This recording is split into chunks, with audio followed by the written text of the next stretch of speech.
Kuwait రావడానికి మనకు కొత్త వీసా పుట్టాలంటే మన పాస్పోర్ట్ లో టైం అనేది ఎన్ని సంవత్సరాలు ఉండాలి? రెండో పాయింట్ వచ్చి కువైట్ రావడానికి మనకు వీసా పుట్టాలంటే వయసు అనేది ఎంత ఉండాలి? ఆడవాళ్ళకి ఎంత వయసు ఉండాలి, మగవాళ్ళకి ఎంత వయసు ఉండాలి అనేది ఈ వీడియోలో తెలుసుకుందాం.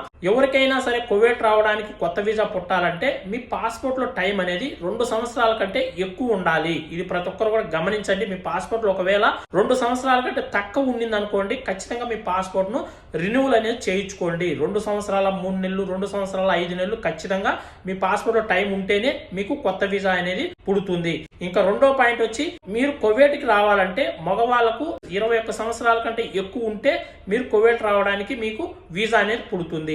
ఆడవాళ్ళైతే ఇంట్లో పనిచేయడానికి రావాలనుకుంటే ఖచ్చితంగా 30 సంవత్సరాల కంటే ఎక్కువ ఉండాలి. కంపెనీల్లో పనిచేయడానికి రావాలనుకుంటే 21 సంవత్సరాలు ఉన్నా కూడా చాలు, మీకు కొత్త వీసా అయితే పుడుతుంది. ఈ వీడియోని అయితే లైక్ చేయండి. ఇలాంటి వీడియోస్ కోసం మన ఛానల్ సబ్స్క్రైబ్ చేసుకోండి. అందరికీ బై ఫ్రెండ్స్, జై హింద్.